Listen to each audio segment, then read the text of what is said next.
enjoy your life and live your life, because what you do and what you say and how you feel is part of how you're going to be on the air. And that's what we want to hear. I don't want to hear some fake personality. I want to hear the real you. And the essence of the real you has got to come out of whatever you do, because I think that's what's the most attractive quality in a human being. Is you say, I get where they're coming from. I feel their personality. I really associate with how they're speaking. And I think that commonality, and I use the word commonality carefully, it's what we have in common with each other that makes us attractive to listen to. If you are a female Christian entrepreneur or life coach, you need a podcast. And if you have a podcast, you need a podcast coach. Finding a supportive and empowering community is key to podcaster success. Through my holistic approach as a trained life coach and my experience in the podcast industry since 2016, I want to encourage you weekly through answering your podcasting questions. I'm cheering for you, and your voice matters. Hey everyone, welcome to Holistic Podcasting. I'm your host, Kristin Chadwick. I have one of the most special guests that I've ever had on any of my podcasts today. It is a true privilege and honor to have Dave Charles, aka Uncle Dave, on my program here today. So first I want to just say hello and welcome. Hello. This is Canada calling. Hello. Hey. Yes. Oh man. So Uncle Dave, I'm just going to call him Uncle Dave from here on out because that's how I know Dave Charles. He has a very long and illustrious career in broadcasting, in radio, in this industry. And I got a surprise message from him a few weeks ago asking if he could come on this podcast, which that was just such a gift to hear from you and to know that you wanted to come on here and bless our podcasters, myself, and to hear from you. And so just thank you for the pleasure's all mine. I mean, to have an opportunity to speak to you after all these years and to see you grow into the world of podcasting really is a blessing, and I love it. Oh, thank you. I really owe a lot to you. So I am going to brag on you in that capacity, because the backstory of Uncle Dave, how he became to be Uncle Dave, was that him and my dad back, when was that era? 1980s. 80s. Became best buds in the broadcasting world. And we adopted him as our Uncle Dave. And so we got to know Uncle Dave even before I was born. He knew my brothers, and then I came into the picture, and he would come down every so often and bless us with his presence and talk about music, talk about radio, and fan this flame of really finding things that we enjoy as far as music. And it was just such a gift we would get treasures in the mail of like boxes of CDs that Uncle Dave would be like, I want you to listen to those and tell me what you think.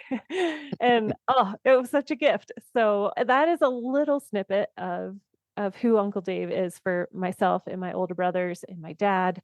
And so, yeah, I just love thinking about those memories of nicknames that you would call myself or my mom, and hearing those stories now as a 40-year-old woman of like how that came out. It's just really fun.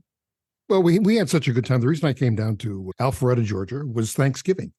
I loved American Thanksgiving. But moreover, you and I and your brothers would go shopping on Black Friday. We would go out and I'd say, what do you want? For Luke, it might have been a guitar or whatever, but you and I went shopping and we got you a beautiful dress one time, I remember. And you were careful to pick it out, but I just love shopping with you guys. It was so much fun. We don't have that sort of shopping arrangement in Canada. It's usually, later on. We have our Thanksgiving a lot earlier, as you know. But it was just such a great experience to enjoy the family. And, your mom would make ambrosia and all the trimmings for Thanksgiving. And just to see the family and have fun and goof around and just be ourselves was such a joy. And it was a departure from my traveling and being in radio. I worked long hours. And so just to come down for 4 or 5 days was just a nice break from my reality and enjoying a nice family, the best family ever. Oh, And your well, dad was very special to me, and your mom, and your brothers. And now look at you. Now uh, look at you. 40 years later, it's just amazing, to see you from little Tina Turner into Kristen Chadwick. That's quite a transition, by the way. yeah, it is. It is really. And backstory to the Tina Turner is Yeah, I had to ask him because I was like, where did that come from? yeah, Because, as a little girl, you're like, it's just that's what my nickname was from Uncle yeah. Dave. And then I literally just asked you, what is actually the Well, story? So you well, should share you it. were you were 2 years old, adorable, and after dinner, we'd put some songs on. I want you to hear this. I put a song on, and you got up and you started dancing, and then you would do this little circle, counterclockwise and back again, and I said, look at her turn. I said, that's Tina Turner. So the name Tina, it became on you the way you were dancing. You were turning around the dance floor in the kitchen. That was our dance floor, and it was so cute and adorable. I just had to call you Tina Turner, and Oh, that was it. I love it. So sweet and endearing. I love it. Yeah, yeah, And then so fast forward to middle school, one of the coolest trips I ever went on was with one of my best friends. We flew up to Toronto to visit Uncle Dave, and it was just such an eye-opening experience. Number one, being in a different country, and we were like, wow, this place is so safe. That's like all I remember. Like you could walk yeah, around and not yeah. be scared downtown. And we went to visit the Blue Jays stadium, Yep. and we saw the Rolling Stones concert on the IMAX Yep. on the water. Yeah. Um, and then I just remember your apartment being full of CDs everywhere, stacks and stacks and stacks of It was CDs. like a radio station. I had so much fun, collecting all these. And, if you look at it, I don't wear really. I got a watch to my name. I don't wear any jewelry whatsoever. So my gems were all these bits and pieces of music that I collected over the years. And I remember when I went to move to Australia, I had about just over 12,000 CDs and albums that I'd collected over the years, and I sold them to a collector who I knew would take good care of them. But that was my treasure, music. It was. A good song should make you feel something, and that's someone said that once to me, and it always stuck in my mind. A piece of music comes on, you're having a bit of a down day, and the song comes on, just picks and lifts you right up. And I'll never forget how inspiring music was for my whole life, and I think all of us have songs that in the car, in our room, we hear that inspire us, and I think that good music will always inspire you to feel something good. I totally 100% agree. And I really thank you for instilling that in me because that music is my game changer when I'm in a mood. I mean, it could just take one song to be like, oh yeah, okay, I feel I And feel that. do you remember your favorite song that I gave you? No. And, Remind and me. Peoples and Peoples Who'll Stop the Rain. Oh my gosh. I'm gonna have to pull that up. It's Yes. so good. It's so soulful. And here you are picking this amazing song out of the pile. I said, wow, you've got good taste. So I just kind of filed that away in the back of my brain. Yeah, Awesome. that's you. Good Uh music taste. yes. I mean, yeah, we could go down memory We lane could riff forever, you for a know? long time. Yeah. I want to harness this time and really ask you some good solid questions. And like I said, my audience is podcasters, whether they're brand new to podcasting or they've been in it for a few years, and they are honing in their craft in the broadcasting space of podcasting. So I think just hearing your wisdom since you started this back in the late 60s, early 70s is going to be very valuable to everyone. Mhm. So I want you to take us back to the very beginning. So you graduated high school and Yeah. decided to go into broadcasting. What made Well, you do that? let's take it back one step further. Okay. The reason I love music so much is my dad was a carpenter, and he had a wood working shop in the farm we lived in. And down Saturday morning, we were down, and he'd be building something magic, and he'd have the radio on in the background. And so we used to play this game saying, how many stations can we find? This was back in the mid 50s. And so we'd go across, and I would make a note of all the radio stations I would hear. Most of them were from America. I could hear Wheeling, West Virginia. I could hear New York City. I could hear Chicago and Fort Wayne, Indiana, believe it or not, and Nashville, Tennessee, every now and then would drift into where I lived. So I'd make a note of all these radio stations, and it was magic to me to hear what's it like in the studio? What are they doing? So I really caught the bug there. And my dad had a very diverse taste in music. He loved jazz. He loved big band. He loved country music. He loved a little bit of opera. And this is just before Elvis Presley hit in 1955, 56. So I had a really good early education into music. And then when Elvis hit, things sort of kind of shifted very dramatically. And I caught the bug, and the rock and roll thing happened to me. And so music was, I guess, my escape. And when I heard all the music that came around Elvis and that, I was completely hooked. I said, this is what I want to do. And in the meantime, while I was going to high school in Hamilton, I really wanted to play professional sports. I wanted to be a goaltender. And I got injured, and I said, that's kind of a drag. So an Achilles tendon injury is very hard to recover from. Oh. So it took me a better part of a year to get over that. And I realized that my pro hockey aspirations were over. So I said, what am I going to do with my life? I'm a terrible student. I finished high school with a C- average, just got out of high school with the skin on my teeth. And while I was in high school, the last 2 years, I started working at a radio station in my local town called CHML. And I would go down and I would wind up my cords, get coffees for announcers, and really be the gopher. And a gopher that had access to all the radio studios and music.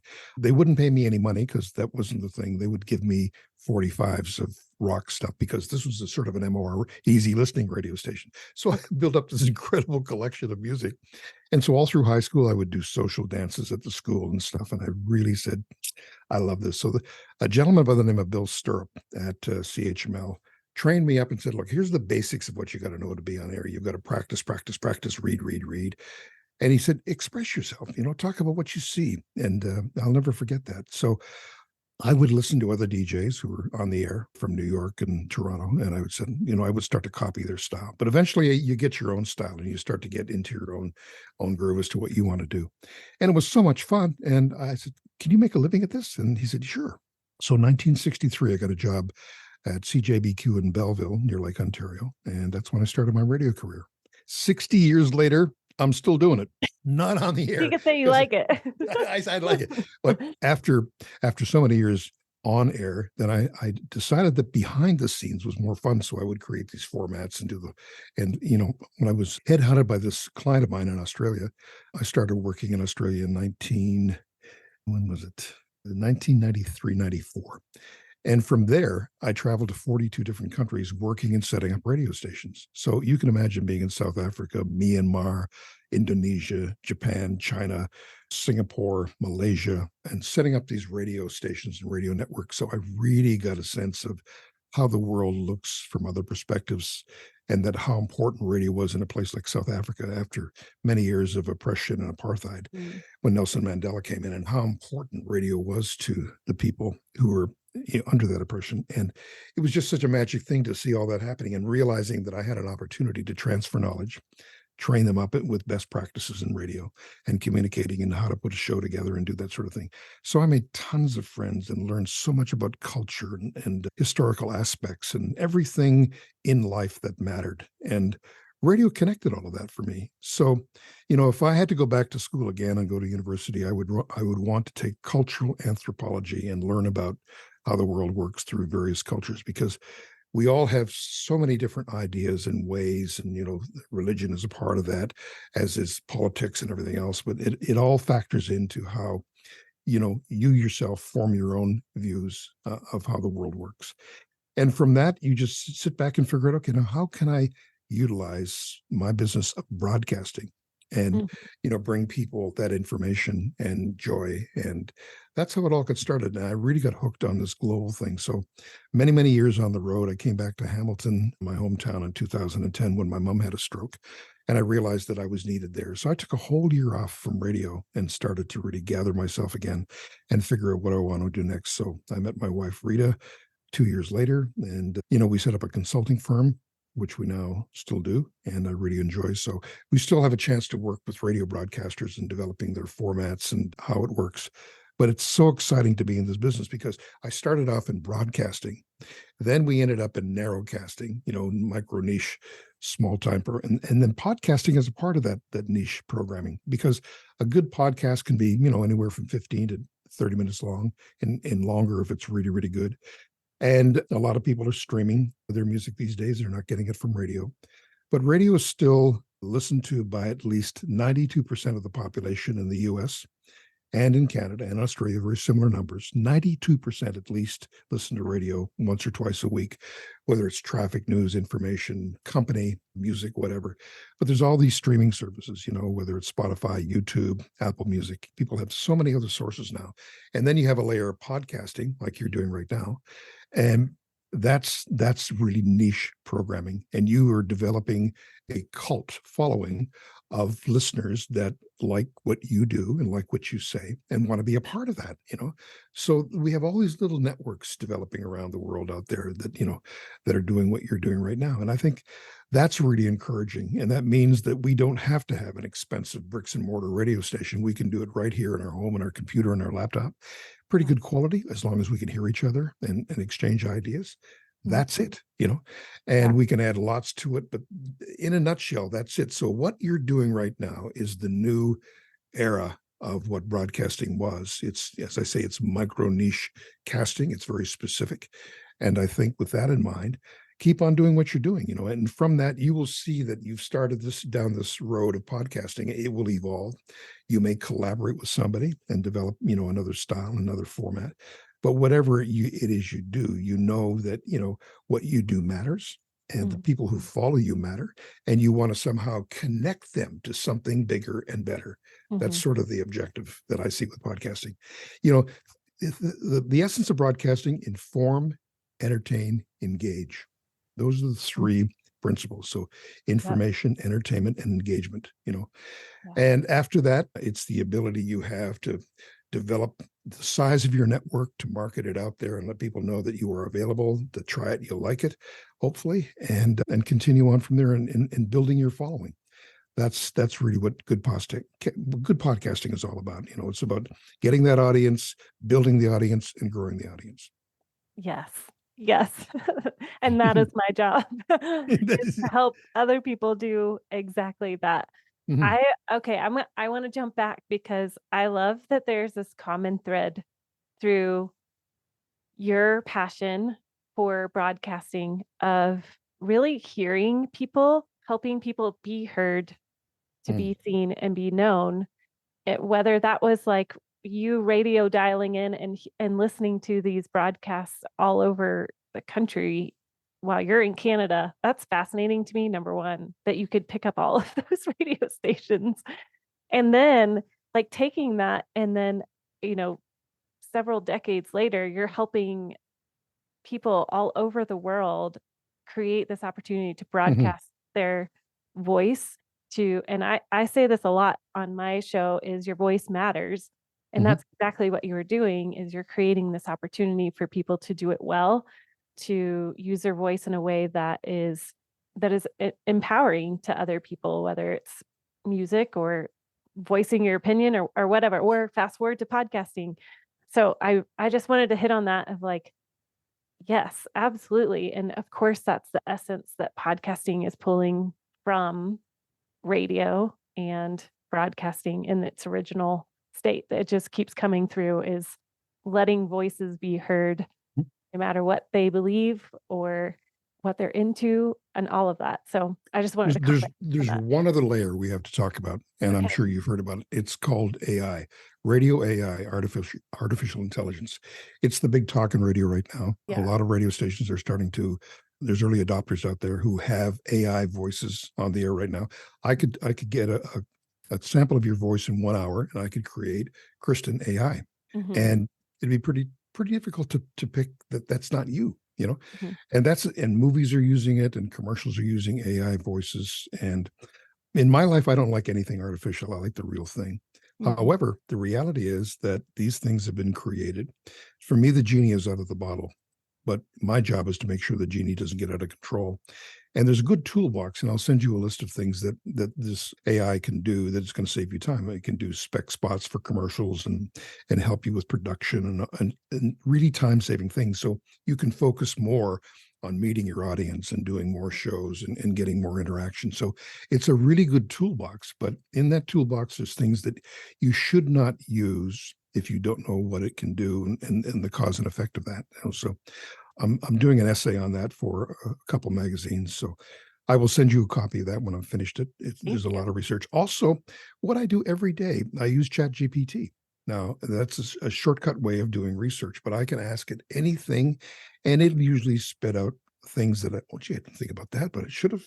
And I'll mark it down, and it'll give me another, and I'll go down I'll go down a rabbit hole again, and I'll find more information about subjects, And, I use that as a research. So Chat GPT is something I highly recommend you use to kind of get a sense if you really want to take a deep dive into a subject or a topic. It'll give you some really good leads, and they're only leads, so you have to qualify those leads and make sure that it's exactly what you want. So we have all this incredible research. We have all these tools to use, but there's nothing in my mind that can ever replace the human spirit or the human being. Yeah. I think that sense of connection, that connecting with other people and feeling good about, talking about issues that matter. I think that humanness, that connection is vitally important in the world we live in, which is moving so rapidly. I see a lot of lonely people out there. And one of the reasons I wanted to get on radio, my dad was blind in 1955. He was really hurt in an accident, lost his eyesight. And I remember that his friend, when he was recovering from blindness and being blind, was the radio. And I said, why do you listen to radio so much? He said, oh, I get all my information. I hear it, and people make me laugh. And I figured that, every time I turn that microphone on, I'm going to make sure that I'm prepared to do something special, that I'm going to say something that matters. I'm not going to be frivolous and waste time. I have a 4-hour show and we play rock music or whatever music we did, but that I would try to make those emotional connections with the audience in some way, make them laugh, make them think, make them want to interact. I think radio can still be that very, very powerful tool. And I think people listen to your voice and they can hear the intent in which you speak about something. And they know that, gee, I want to get in on that conversation. I want to be a part of that. It's like when you go into a room and it's a party. Who are you attracted to in the party? Person that's telling the best joke or having the most fun. You'll gravitate toward them. Me, I was kind of a wallflower watching. Gee, I wish I could do that. And I found that being behind the microphone, it was sort of nobody could see me. I could do whatever I wanted, and I became this character called Dave Charles, and I'm still a character. But it's that anonymity that kind of gives you the confidence to do what you want to do and do what you want to and say what you want to say. But there's got to be guardrails to all of that. And you have to be very mindful of the privilege it is to have a show like you have and to be on a radio station. You've just got to respect that. And I think respect is critical. I think being a good listener is another quality of a good radio person. You've got to be able to listen to what's being said and then try to anticipate, where that's all going and tying it all together and make sure that you inform, entertain, and engage. Yes. Oh, man. I totally agree. Nothing can replace that human spirit or ever will. And I agree. I think there is so many great tools that can help the process, but at the end of the day, the heart is not there. And really connecting with your listeners is such a big deal. I love what you said, that emotional connections with your listener is so important, and that's what matters. And I totally want to be that person that is the storyteller, and I am the same way. I would much rather just observe and watch everybody and then come behind the mic. Yeah, and then share from here. So good. Okay. Number one, I got a question for you. Do you listen to podcasts right now? Yep. Mm-hmm. Okay, what's your favorite podcast? Well, they're local. You wouldn't know who they are, but there's one on health and well-being. Okay. And I can't remember the host name, but I listen to it at least twice a week to get tips on health. As you get older, I'll be 80 years old next year. So as you get older, you want to say, okay, what's going to be good for my 80-year-old being? What should I consume? What should I do? So I go to the gym now more often. I build in walks everywhere. I drink lots of water to stay hydrated. So, I think that, if you want to live longer, and I'm never going to retire, by the way, so I'm always going to be here being and doing something. To be that way, you have to stay healthy. And so I'm always interested about what's good for the body and what's good for the mind. Yes, I am too. Even at 40, well, how old am I? 40, almost 42 next week. And I've always enjoyed learning about health and wellness, and it's a good thing to know early. That's for sure. Sometimes when I'm giving a speech, I walk in the room, and decked out in my jeans, and I say, "This is what 80 looks like. What do you think?" As an Yes. icebreaker. It's not all that bad. When you get here, it's okay. You start to creak a little bit, and it's longer to get out of bed in the morning. But Yes. if you stay fit, and I'm talking about walking. I'm not talking about doing a marathon Mhm. and crazy things like that. When I go to a gym, I have my headphones on, I hear good music, and I'm rowing away, and I do things that I enjoy doing. Mhm. And walking in the woods and stuff like that. So it's just simple little things every day that can make your life that much better. Yeah, totally. 100%. I And not love that. drinking and smoking has also saved me because I was That's never, I never wanted to drink or smoke. It just doesn't appeal to me whatsoever. So that that's helps. great. Yes, that does help. Absolutely.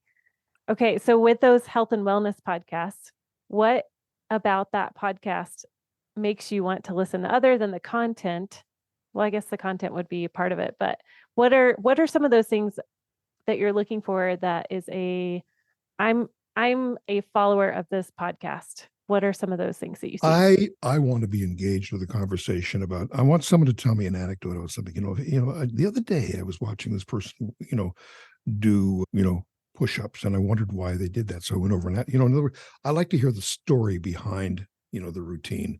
And Mhm. if someone tells me a story about exercising, or an anecdote about what a difference it made, 15 minutes a day doing this, I love the story part of it. I don't like the actual, getting into the routine. The routine is part of something you got to do, but it's the story, it's the motivation to Ah, do that, to make you a better person. And I love the stories. And I think being a good storyteller is the essential essence of being a good podcaster. If mm, you can express in a story or an anecdote, what you want to illustrate, it just goes down so much better because people remember that story. They remember you told that story and said, "Yeah, well, let me," and people repeat that story. So rather than facts or data, I think that being a good storyteller is the essence of what you do. yes. What would be if somebody was like, "Okay, how do I incorporate more storytelling?" How would you help teach them, this is how you could incorporate this into your information-driven podcast that maybe needs a little bit of All right, story? I got a good example. Have you heard of Jim Carrey? Of course, yes. Okay. Well, Jim worked at my radio station, Q107 in Toronto. He Okay. was he was a startup comic, and he was looking for a radio spot. So I gave him the all night show.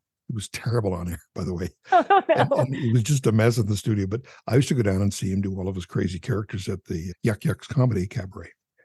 And I learned from Jim. I said, "Jim, where do you get your original ideas for comedy?" He says, "Come with me Saturday morning." Saturday morning, we went to a place called Mississauga Square One, which is a big shopping mall here. And so he said, "Okay, I'm going to walk from one end of the mall to the other with you. And at the end of that, we're going to sit down and have a coffee, and you tell me what you observed." I said, "What do you mean?" Okay, so I did that. So like 45 minutes later, we're through the whole shopping mall. We sat down, had a cup of coffee. And he said, "Okay, what'd you get?"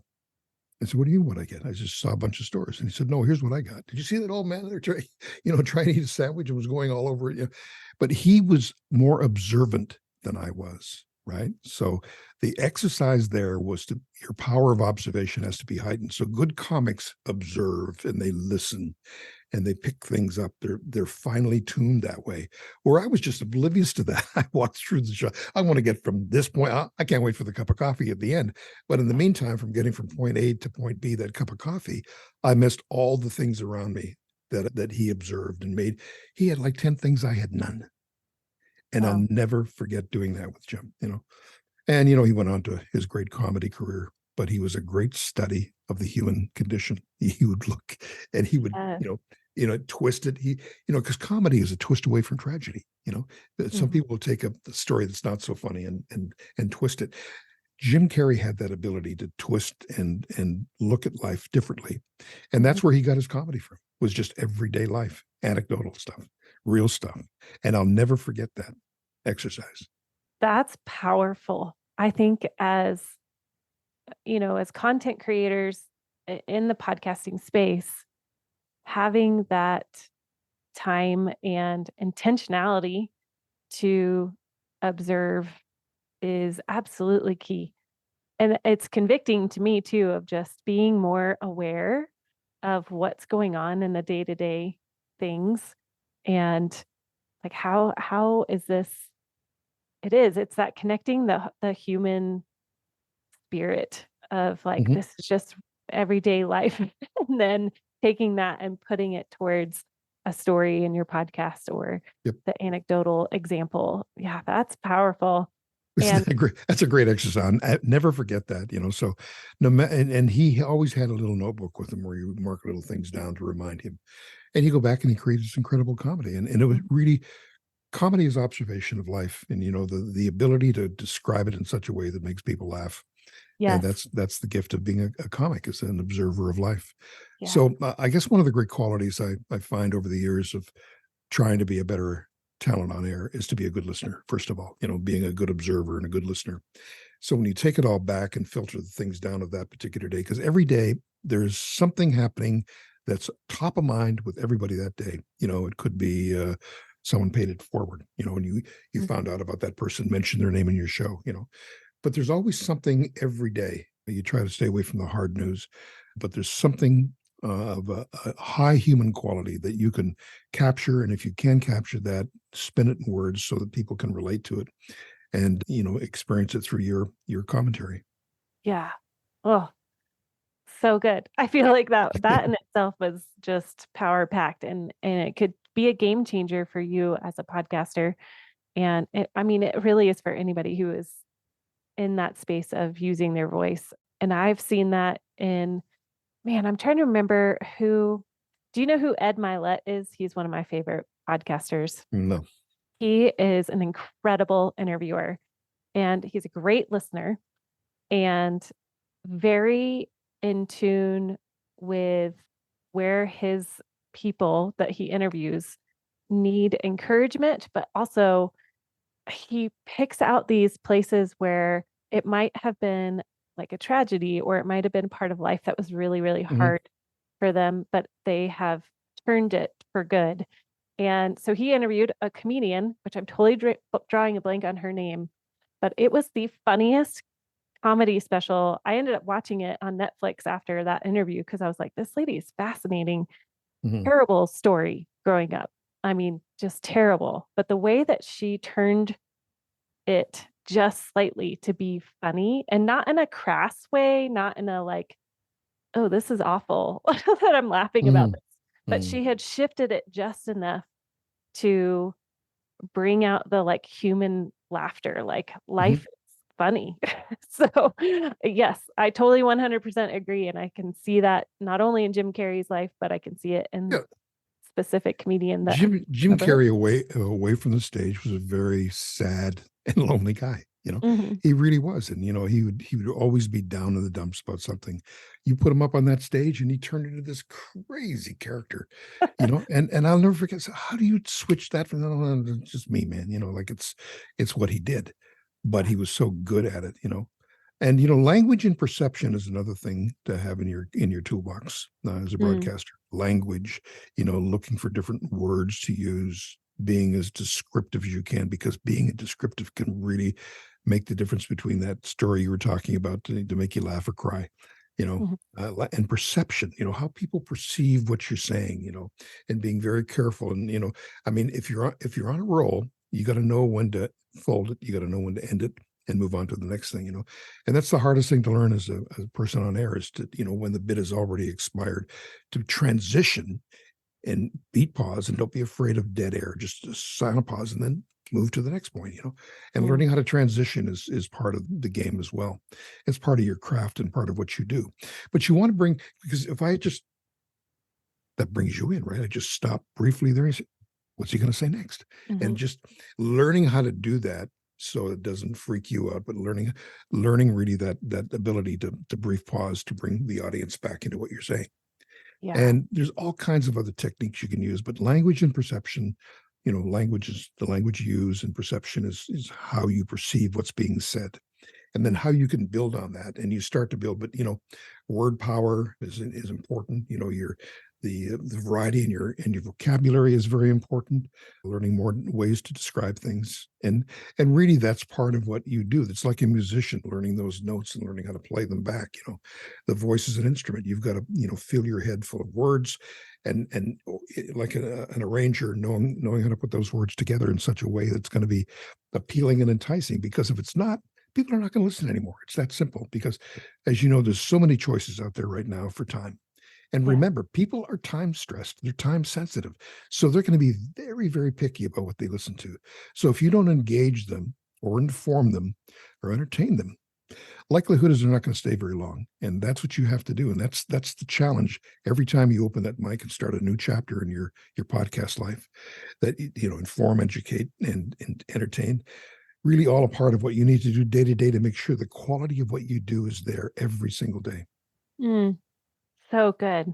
Oh, that toolbox is going to be so helpful for a lot of people. Oh man. Are there any other tools in there that you want to share? Oh, there's so many. What I'll do is, you know, off the top of my head, I just really wanted to, you know, talk about some of the basics that really, really matter. I think you can use sound. I used to look for clips or things to, you know, make the show stronger. There's nothing more powerful than an actuality. But you also need to know how to edit that actuality so it's not long form. You want to get that nugget of what's being said. But the key thing there is not to take it out of context, because a good journalist, a good broadcaster will get both sides of that story and both sides of the comment. You know, there's a lot of people who are very skillful at editing things just what they want you to hear, but it's not, in fact, the whole story. You know, I call it fallacy of the common source, which means, how do you know that news story you heard this morning on your newscast at 8 o'clock is true? Mm-hmm. Who is going to tell you that the information you heard is true? If it's not, and someone has made up the facts of that story, then that's not good. That's not good broadcasting. If you get both sides of the story, if you're fair and you know, of both sides of the issue, that's why I like, you know, PBS. The Christian Science Monitor is one of the finest news journalistic sources in the world out of Boston. They would go into a war zone and report both sides of the story so you feel that you heard what was going on in totality rather than just one point of view. And I think fair and balanced, we hear that being thrown up by all the big news organizations, but really is what you need to strive for, is to be fair and to be balanced. Yes, that's good. So good. So good. Did I get the job? You got the job. Absolutely. Yes, please. I keep trying. I'm doing all these auditions and nothing's happening.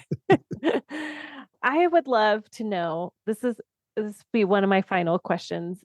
If somebody is because you have been in here for 60 years, and that's a long time of being in the same field.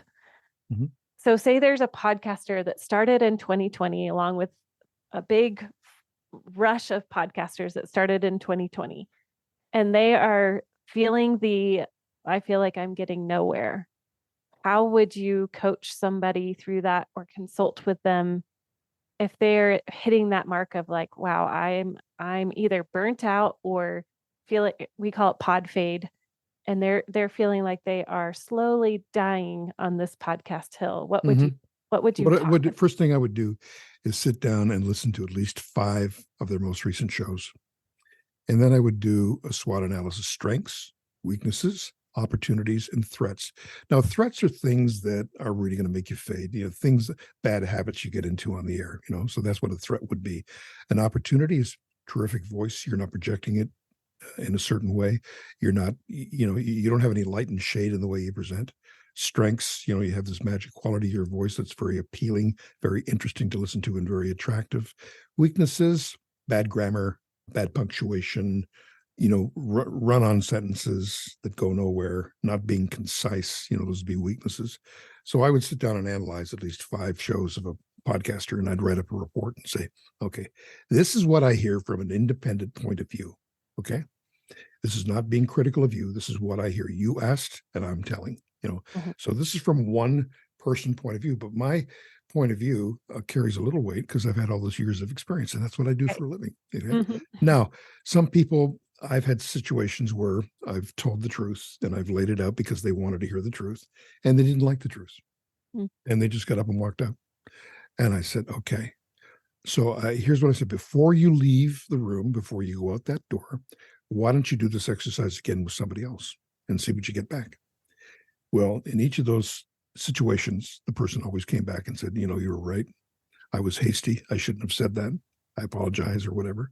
Mhm. And some people, few people, you can't can't win everybody, because some people say, I don't like the way you spoke to me, or I don't like that you said that about me, and you didn't realize I was very sensitive about that, and we just never met in the middle. Mhm. And I think it's very important, when you're teaching and when you're trying to impart knowledge to somebody, that there is a respect for what you do. Now, this is why I say when you go to doctor's office. Well, doctor, I didn't like that diagnosis. Well, get a second opinion, get a third opinion, right? Right. It's kind of like that. So I said, Uh-huh. okay, if you don't believe what I'm saying, go talk to somebody. I'll give you names of 5 other people that I respect and trust who are in my business, and you can do the same thing. And lo and behold, all the same things keep coming up, because these other broadcaster consultants are saying the same thing. They know the craft. They know the structure and the content and the quality of what makes a good on-air presentation. So I've got all these filters and all these check marks, and I go through it, And I think that if you listen to that and you learn from that, you will become better and you will get rid of that. But sometimes I think it's good to take a break from the business, take a step back, and just hear the room and hear what's going on outside in your field. There's so many podcasts out there right now, and it's very competitive. And it's competitive because it's very inexpensive to do this. It's a microphone, your computer, you put it out there, you create a social network. Bang. You're a broadcasting entity, and you're global. It's not just local. This show that we're doing right now can be heard anywhere you want it to go. Yeah. If you post that in a certain way, that show's going to be, there's Uncle Dave and Kristin. Bang. We're all over the place, and that's the beauty of the technology we have. We have this huge technical platform we never had before, So we are universally available, and that's where it becomes very exciting. Yeah. So when you think about how you're going to put a show together that day, and the coffee didn't taste that good, and you had a bad night's sleep, and you're just not in the mood to do a good show, you got to think about what's at stake when you open that microphone. Mm. Somebody on the other end receiving what you're saying, so that's what turns my crank on radio, is knowing that someone out there is, can really benefit from, the way I curate a show and the way I put a show together. And the same for podcasting. Yes. Yes. I literally just had this a few weeks ago. I was really struggling pressing record on my other podcast, and my neighbor, who has been a coaching client of mine and life coaching and just a dear friend, and she texted me right before I was going to start recording something, and I said, I am so struggling pressing record right now. And she was like, just remember, somebody needs to hear what you have to say today. And Yep. I was like, oh, yes. And it totally was a click in my brain of, Yeah. okay, go for it. So that is really good. Okay. And this would be my last question, because I've found this a lot as I've helped a lot of podcasters. And I've only been doing this since 2016, which is such a tiny, tiny time compared to yours. And I'm sure that you have run into this over and over again. And I have found that there is this imposter syndrome that happens, which kind of ties into the being hesitant to press record or show up behind the mic, and even pulling in, Jim Carrey's like alter persona that happened behind a mic versus who he was in the everyday life. I am curious if you have seen that in radio, and how you have maybe walked people through that, or even now with your current consulting business, how you walk people through that, or if you see that at all in what you do. Yeah, I do see it, and it's not pretty sometimes. It's sometimes very difficult. And sometimes you got to get to, really what's going on. It could be a personal situation, and you can be a good listener sometimes, or refer them to somebody who can really help them. Sometimes they're burnt out and they're just completely fried and they can't think of anything else to do. They've run out of ideas and concepts. Then I send them out into the street, because a lot of people are in their room too much. They're into a closed environment. And after you look at all the things in your room, there's not much more to see. You've got to get out and see real life. That really is probably the number one suggestion I can have, Anybody in podcasting, anybody in broadcasting, you've got to get out amongst it. You've got to really see how other people are living and what's motivating them, and and what's going on, and really heighten your power of observation. That's really, really critical. And take care of yourself. Exercise, get out there, have fun. There's got to be some fun in your life as well. And when you bring joy into your life, no matter what it is, that will somehow motivate your brain, and you will have a lot more important things in your mind that will start to unlock. And I think that if you lived a very kind of restricted lifestyle, and broadcasting is not for you, I'm afraid. You really got to get out there and see what's Mm. going on, because that's where life is being lived. It's not being lived anywhere in your office. You've got to get out there and see it. And watching videos, watching TV is also a very narrow look at life. You've got to experience life as it is in your part of the world, and read widely. Read a lot Yeah. of things, and just take in a lot of things, and just a lot of things. But if you read the same old newspaper every day, you're just not going to get any depth to your words and in your show. You're just going to become very, very narrow in your thinking and your focus, and the show will reflect that, unfortunately. Yes. Oh, it's so powerful in so many ways. And I see it in my clients when they've taken a step back, or they're like, I just gotta focus on life for a minute, Yeah. and then see them come back refreshed. I had one of my top clients, like top 10 in marketing clients, Mhm. podcasters. She took a 2.5 month break. She just went to the mountains with her family, like different environment. Went out and walked every day with her kids. Yep. She came back with like fire in her eyes of like, whoa, something happened there. And not Mhm. every one of us can do that where we take 2.5 months off. But I think there's so much power in just making the decision to get out of this office. It's one of the things in this last 6 months. I had my husband's friend ask me if I wanted to join a co-working space, which I never would have even considered. But then as I heard his heart for people to gather together, no matter if you're real estate or you work in nonprofit and a podcaster. I mean, there's so many different jobs that are represented in this space, but the heart behind it is we need each other, and we Mhm. need to get back into community with each other and live our life. And yes, we can only look at these four walls for so long and gain new concepts, or yes, like outside of these doors is where we're going to find Yep. our creative spirit. Yep. Also, having animals. I have a cat. We do Yes. cat wrangling every morning. We wrestle and have fun. Yep. But it's just one of those things. Animals just have so much fun, and they're disconnected from everything that's around you, and they just are manic sometimes and Mhm. crazy, and lots of love there with an animal. But Pepperoni is the name of my cat. So Brownie. for the Peps, she comes and crawls into bed every night with my wife and I, Aw. and it's just so much fun. I mean, I get up in the morning, I'm in a good mood. I've done some cat wrangling. Uh-huh. I'm ready to go after a good Yeah. cup of tea or coffee. And yeah, there's lots of things to say and do, but you've got to get out amongst it. It would be my advice for anybody in this business of podcasting, is you Yeah. really got to see how the world works and how people live, and observe that, and reflect that into your show somehow. Yes. Observe life and Yep. people. Yep. Yep. I'm writing it down right now. Uh, okay. Well, man, we have gone 50 minutes and I have loved every single moment of this. Is there any final words that you would love to share, or I would love to send people your way if they want to check out your business as Yeah. well? Well, And my website is a good place to start. It's media results, all one word, .ca, mediaresults.ca. You'll see my staff, my team, and what we do. That's pretty much where I live. My wife, Rita Cugini, is in the regulatory side of radio and television. So we're in the same business, but we are in different lanes of what we do.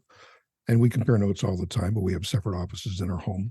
Since COVID, we've decided that working at home is the better place to be. It's safer, but we're self-contained here, as many of the people are who came through that COVID situation. And I think that that's good.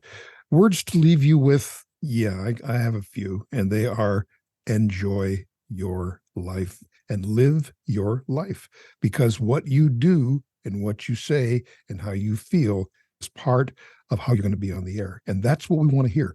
I don't want to hear some fake personality. I want to hear the real you. And the essence of the real you has got to come out of whatever you do, because I think that's what's the most attractive quality in a human being. Is you say, I get where they're coming from. I feel their personality. I really associate with how they're speaking. And I think that commonality, and I use the word commonality carefully, it's what we have in common with each other that makes us attractive to listen to. Yes. Oh, so good. So good, Uncle Dave. I feel like I could just keep processing and picking your brain. And Did I pass the audition? Did I get the show? you got it. You got it. Next week, Uncle Dave will be hosting Holistic Podcasting. Well, thank you so much for coming on and sharing your wealth of knowledge and wisdom. And there's so much value here. So thank you. Such a pleasure seeing you again, and to your rascally brothers and your mom and all the Merriam clan and the family. Love to all of them. I miss them. Oh. And hopefully we'll see each other at Thanksgiving somewhere down the road soon. But winter is coming, so we have to gather our nuts and berries and make sure we're going to be okay. The Great White North. The Great White North, right? So I'll hibernate for a while. But anytime you want to do this and catch up again, I'm here. You got my address. Thank you. I appreciate Pleasure. it. All right. Take care. Thanks for listening to Holistic Podcasting. Hey, if you enjoyed the show, leave a review and tell me why you loved this particular episode. I would love to hear from you, friend. And as always, happy podcasting.